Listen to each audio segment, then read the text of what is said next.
Assalamualaikum warahmatullahi wabarakatuh. Jumpa lagi dengan saya Muhammad Alwin Abdillah di channel YouTube Alwin Abdillah. Channel yang bertujuan untuk menebarkan kebaikan kepada siapapun setiap harinya. Nah, kebetulan ya audiens, kita udah lama nggak ketemu. Nah, pada kesempatan yang berbahagia ini, khususnya bagi para santriwan dan santriwati saya akan menebarkan dan saya akan menjelaskan sebuah topik yang cukup menarik dan pastinya sangat bermanfaat untuk didengar. Namun sebelum itu, jangan lupa untuk menekan tombol subscribe, like, share, dan tekan lonceng agar saya, Muhammad Alwin Abdillah, akan semakin semangat untuk memperbaharui konten-konten terbaru setiap minggunya. Nah, jadi di kesempatan yang berbahagia ini, kita akan membahas ya tentang ekspresi dan intonasi. Nah, jadi kajian kita pada hari yang berbahagia ini terkait kajian retorika, ya, kajian retorika atau seni dalam berbicara. Nah, pembahasan pertama yang akan kita bahas adalah ekspresi, ya. Jadi ekspresi itu adalah raut wajah ataupun ungkapan emosional yang diwakili oleh wajah, ya, ketika seseorang sedang dalam sebuah kondisi tertentu atau sedang menyampaikan kalimat tertentu. Nah, jadi yang namanya ekspresi ini adalah sesuatu yang sudah sangat melekat dengan kita. Kenapa? Karena pastinya ketika kita berinteraksi dengan orang lain, ketika kita berbicara, bahkan dengan orang tua kita sendiri, ada emosi-emosi tertentu. Nah, emosi di sini bermakna umum, ya, baik itu baik ataupun emosi yang sifatnya lebih kepada amarah, ya. Ketika kita berbicara itu pasti diselipi atau diiringi dengan ekspresi-ekspresi tertentu, ya, seperti itu, ya. Nah, jadi ini adalah sesuatu yang sifatnya cukup melekat dengan diri kita. Nah, pastinya tidak ada orang yang hidupnya itu flat, wajahnya itu datar, gitu-gitu aja, ya, ketika mengungkapkan suatu kalimat, ya, ketika mengungkapkan suatu kalimat. Nah, saya kasih contoh, misalnya saya ngomong kepada adik kelas saya atau pada murid saya, nah, kamu keluar. Nah, kalau ekspresinya flat seperti itu, muka saya flat dan kosong aja seperti itu, maka si murid itu nggak akan dapat memahami maksud daripada kalimat yang saya sampaikan secara maksimal. Namun ketika kata-kata tersebut saya sampaikan, saya ucapkan dengan ekspresi yang tepat, dengan ekspresi yang selaras, ya, dengan kata-kata tadi atau kalimat tadi, maka maknanya pun akan mudah dipahami. Nah, keluar kamu sekarang, nah, gitu, ada ekspresi. Nah, mungkin tadi audiens bisa lihat bahwa mata saya agak sedikit membesar, kemudian dahi saya juga sedikit naik ke atas, ya. Kemudian juga diikuti dengan gerakan tangan atau telunjuk yang mengarah ke keluar. Nah, ini yang disebut dengan ekspresi. Nah, wajah tadi itu disebut dengan ekspresi. Nah, ekspresi ini juga berbagai macam, ya.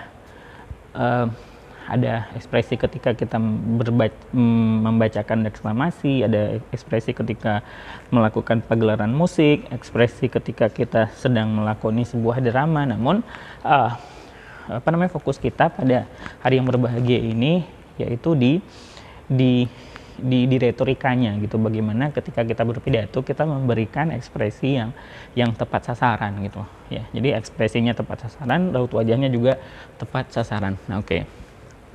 Nah, oke, itu dia tadi ekspresi. Nah, perlu digarisbawahi bahwa ekspresi di dalam retorika, di dalam kita berpidato, menyampaikan sebuah tausiah atau nasihat, itu sifatnya kondisional dan harus kita pilah-pilah. Maksudnya kita juga nggak boleh menyamaratakan tempat audiens dengan ekspresi yang sama. Nah, ini nggak boleh. Apalagi selaku pendai yang profesional, kita harus pandai-pandai dan harus cerdas dalam mengotak-ngotakkan audiens. Jadi ketika audiensnya seperti ini, maka ekspresinya seperti ini. Nah, seperti itu, ya. Maksudnya kita harus betul-betul bisa mengklasifikasi, Nah, seperti itu. Nah, saya kasih contoh misalnya ketika kita menjadi pembicara dan audiensnya itu anak TK, maka ekspresi yang harus kita munculkan itu dominannya adalah ekspresi bahagia. Ya, ekspresi bahagia ya. Jadi lebih menggunakan kata-kata bertanya dan senyuman. Nah, seperti itu. Nah, ketika kita khutbah Jumat, nah di situ kita bisa lebih serius ya.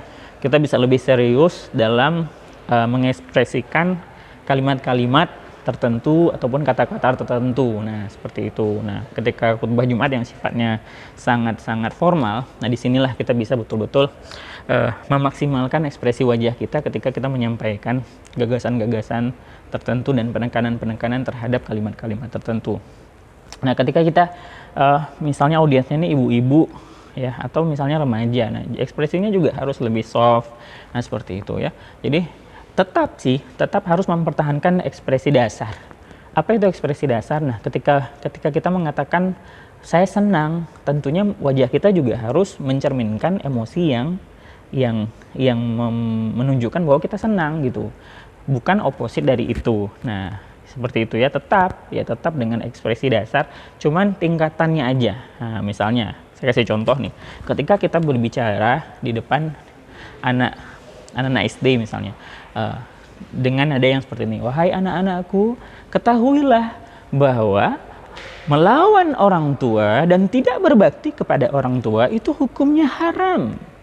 Allah tidak suka. Nah, itu dia. Nah, di situ dia tadi bisa ditangkapkan. Nah, jadi ketika kita mengatakan haram dan tidak suka, itu masih dalam koridor soft, dalam koridor yang sedikit lembut. Kenapa? Karena audiensnya juga audiens yang otak mereka itu belum bersambungan. Mereka tuh masih anak kecil yang tidak bisa kita kerasi.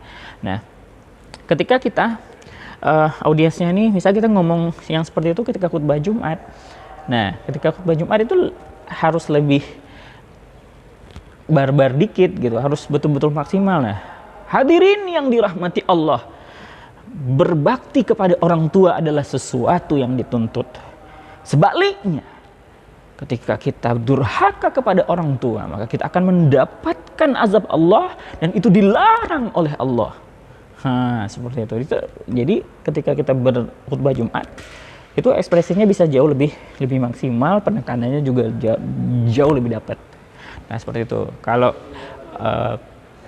anak muda atau ibu-ibu dikondisionalkan lagi ya, seperti itu ya. Jadi ekspresi itu tetap dengan ekspresi dasar, senang ya tetap senang, sedih tetap sedih, marah kelihatan marahnya, tapi tingkatan softnya gitu, tingkatan keras, kasar, lembutnya itu juga harus disesuaikan, karena memang pendai yang baik itu adalah pendai yang bisa ya mengkondisionalkan dan mengklasifikasi siapa audiens yang sedang ia berikan tausiah, seperti itu. Nah, dan satu hal yang ingin saya sampaikan di sini adalah bahwa ekspresi ketika kita menyampaikan sebuah tausiah atau ekspresi di dalam ilmu retorika itu sangat berbeda dengan ekspresi drama yang memang terkadang over ya, terkadang over. Jadi nggak boleh over. Kalau over nanti ujung-ujungnya akan kelihatan kalau terlalu over, ujung-ujungnya akan kelihatan bahwa pidato kita ini seperti mendramatisasi sesuatu, mendramatisasi sesuatu, dan itu nggak bagus. Ya, ketika kita mendramatisasi sesuatu, seolah-olah yang kita sampaikan itu bukanlah sesuatu yang sifatnya pure ajakan dari kitab suci yang kita baca, kita menganggap audiens seperti saudara kita, enggak. Jadi itu kesan seperti drama yang ada sutradaranya dan sebagainya. Jadi jangan over. Nah, itu dia tadi sedikit tentang ekspresi ya. Nah, yang kedua adalah intonasi. Nah, ekspresi dan intonasi ini seperti saudara kembar. Saya pengen ngomong bahwa ekspresi dan intonasi ini seperti saudara kembar yang berjalan lurus beriringan gitu. Karena yang dimaksud dengan intonasi adalah naik turunnya suara ya ketika seseorang menyampaikan sebuah kalimat. Nah, jika naik turunnya suara yang cukup harmoni ini diikuti dengan ekspresi yang tepat, maka apa yang kita sampaikan itu akan teramat mudah dan sangat mudah dipahami oleh para audiens. Nah, seperti itu ya. Nah, saya akan kasih contoh misalnya ya. wahai hadirin sekalian, nah, bukankah kita semua adalah hamba Allah yang seharusnya mengabdi dan beribadah kepada Allah, bukan malah mendurhakai Allah dan mengacuhkan perintah Allah. Nah, tadi bisa nggak hadirin semua ngelihat ada suara yang sedikit naik turun, nah seperti itu tadi ya. Nah, saya akan compare, saya akan bandingkan dengan sebuah tausiah yang nggak ada intonasinya, ya, kayak gini. Wahai hadirin, seharusnya kita ini adalah hamba Allah, dan seharusnya kita menyadari itu, dan kita berbakti kepada Allah, bukan sebaliknya kita mendurhakai Allah dan acuh terhadap perintah Allah. Nah, coba, nah bisa dibandingkan itu, ya, bisa dibandingkan ngedengernya aja udah ngebosenin banget ya. Ketika kita dengar, aduh ini orang ngomong sendiri, vokalnya juga nggak kelihatan, nggak dapat didengar dengan jelas. Nah, seperti itu. Jadi intonasi itu penting, itu naik turunnya suara ya, naik turunnya suara sehingga nada suara kita itu terkesan bervariasi dan sangat impresif dan sangat menarik untuk didengar. Nah, seperti itu ya. Jadi intonasi ini kalau menurut saya itu sifatnya tidak lazim dan tidak baku. Mana tidak lazim dan tidak baku, setiap orang bisa menimbulkan kreasi-kreasi terbaru terhadap intonasi suaranya ya. Tergantung apakah si pembicara ini merasa nyaman dengan intonasi yang seperti itu. Nah, seperti itu maka gunakan. Kalau memang nyamannya dengan intonasi lain, ya maka gunakan. Nah, selagi memang masih ngegigit tuh intonasinya. Mana ngegigit? Maksudnya dengan intonasi yang seperti itu, kalimat yang kita sampaikan tuh akan menarik perhatian audiens. Nah, itu yang terpenting. Nah, mungkin di beberapa kesempatan saya juga sering menjelaskan tentang intonasi intonasi tangga naik dan intonasi tangga turun. Nah, intonasi tangga naik dan intonasi tangga turun ini juga bisa bisa digunakan ya, kondisional, sifatnya kondisional. Ngelihat tempatnya, ngelihat audiensnya, seperti itu ya. Saya kasih contoh ya, intonasi tangga naik misalnya. Ini biasanya digunakan di kalimat-kalimat yang memiliki komanya banyak gitu, dan dia itu ada 1, 2, 3, 4-nya. Saya kasih contoh begini. Nah, ketika seorang hamba mulai mendurhakai Allah, maka ia tidak akan mendapatkan rahmat Allah, dia tidak akan mendapatkan rasa cinta Allah, dia akan jauh dari ridha Allah. Nah, itu dia suara nada tangga naik ya. Pertama di titik tangga awal, naik. Atau suara tangga turun, boleh juga. Nah, ketika seseorang sudah mendurhakai Allah, maka ia tidak akan mendapatkan rahmat Allah, tidak akan mendapatkan cinta Allah, dan tidak akan mendapatkan keridhaan dari Allah. Nah, ada suara tangga turun, dan itu sifatnya kondisional. Dan intinya, ada yang bertanya kepada saya, gimana sih mempelajari intonasi dan ekspresi secara eksklusif? Nah ya, jadi pesan saya, my own advice to every single person here ya, jadi nasihat saya ya, banyak-banyak belajar dari orang-orang yang sudah terlebih dahulu mahir dan ahli di bidang itu. Jadi bukan suatu hal yang sifatnya dosa atau kesalahan besar ketika kita mencoba belajar ya, mendownload video-video dari YouTube, dari penceramah-penceramah handal, kemudian mencoba untuk mempelajari bagaimana ekspresi-ekspresi mereka, bagaimana intonasi mereka. Itu bukanlah sesuatu yang sifatnya menyalahi aturan. Itu adalah sesuatu yang sifatnya sangat natural. Pelajari itu dan terus mencoba, insya Allah tausiah, kemudian retorika kita akan semakin baik dari hari ke hari. Nah, oke, mungkin sampai di sini saja kajian kita pada hari yang berbahagia ini di ekspresi dan retorika. Nah, sekali lagi bagi para audiens yang baru pertama kali mengunjungi channel ini, jika tidak keberatan untuk menekan tombol subscribe, like, tekan lonceng, serta share ke teman-teman kamu agar channel ini dapat merealisasikan tujuannya dan saya akan semakin semangat untuk memperbaharui konten-konten terbaru setiap minggunya. Oke. Sampai di sini saja dulu. Jumpa lagi.